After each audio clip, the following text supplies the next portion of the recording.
ఈ త్రిఫల చూర్ణ రాత్రిపూట పడుకునే ముందు సేవిస్తే ఎన్నింటికో కొన్ని వేల అనారోగ్యాలకి ఔషధంగా పనిచేస్తుంది. అందరికీ నమస్కారం, నేను మీ ప్రదీప్ని. రాత్రిపూట ఏం సేవించాలి అది కూడా నేను చెప్తాను. చాలా సింపుల్ గా పద్మాసనం వేసుకొని కూర్చోండి. తరువాత మనకి చిన్న ధ్యానం కూడా చేయవలసి ఉంటుంది. చూడండి, ఈ 2 వేళ్లను ఇలా మూసి ఈ బొటన వేలితో ఈ రైట్ నాస్టిల్ అంటే కుడి ముక్కును మూసి ఎడమ నాస్టిల్ తో అంటే లెఫ్ట్ నాస్టిల్ తో సూర్యనాడి చంద్రనాడి అంటారు, మెల్లిగా గాలి పీలుస్తూ ఈ నాస్టిల్ ని ఈ ఉంగరం వేలుతో మూసి కుడి ముక్కులోంచి మెల్లిగా వదలాలి. అదే విధంగా ఏ ముక్కుతో అయితే వదిలామో అదే ముక్కు రంధ్రం గుండా మళ్ళీ పీల్చాలి రైట్ నాస్టిల్ నుంచి.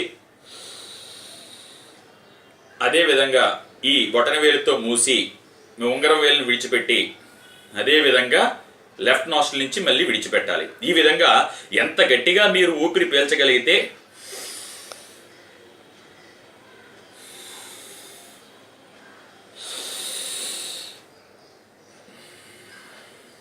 ఈ విధంగా ఎప్పుడైనా రిలీజ్ చేసేటప్పుడు కూడా ఒక ఆసనం కానీ ఒక ధ్యానం కానీ దాన్ని ఊపిరిలో ఉంటుంది జీవితం అంతా కూడా.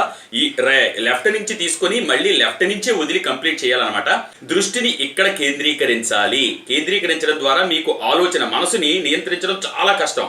అటువంటి మనసును కూడా చాలా సులువుగా నియంత్రించవచ్చు. ఇది చేస్తూ రాత్రిపూట పడుకునే ముందు త్రిఫల చూర్ణ అని ప్రతి ఆయుర్వేదిక్ షాప్ లోనే కానీ ప్రతి చోట కూడా ఈ మధ్యన దొరుకుతుంది. త్రిఫల చూర్ణ నంబర్ 1 త్రిఫల చూర్ణ తెచ్చుకోండి. రాత్రి పడుకునే ముందు ఇంత గ్లాసులో 1 స్పూను త్రిఫల చూర్ణ కలుపుకొని హాయిగా తాగండి. అసలు ఎటువంటి ఆరోగ్య సమస్య మీ చెంత చేరదు. అనారోగ్యంతో ఉన్నవాళ్ళు మాత్రమే పాటించడం కాదు, ఆరోగ్యంగా ఉన్నవాళ్ళు కూడా నేను చెప్పిన ఈ ధ్యానం చేస్తే మనస్సుకు ప్రశాంతత, మెంటల్ టెన్షన్లు ఏమీ రావు. తర్వాత ఈ త్రిఫల చూర్ణ రాత్రిపూట పడుకునే ముందు సేవిస్తే ఎన్నింటికో కొన్ని వేల అనారోగ్యాలకి ఔషధంగా పనిచేస్తుంది. కాబట్టి తప్పకుండా పాటించండి. మరిన్ని వివరాల విషయాలు చెప్తూ ఉంటాను. ఫేస్బుక్ లో ప్రదీప్ వానపల్లి అనే పేజ్ ఉంది. తర్వాత యూట్యూబ్ లో ప్రదీప్ వానపల్లి అనే ఛానల్ ఉంది. సబ్స్క్రైబ్ అవ్వండి, లైక్ కొట్టండి. Thank you very much. నేను మీ ప్రదీప్.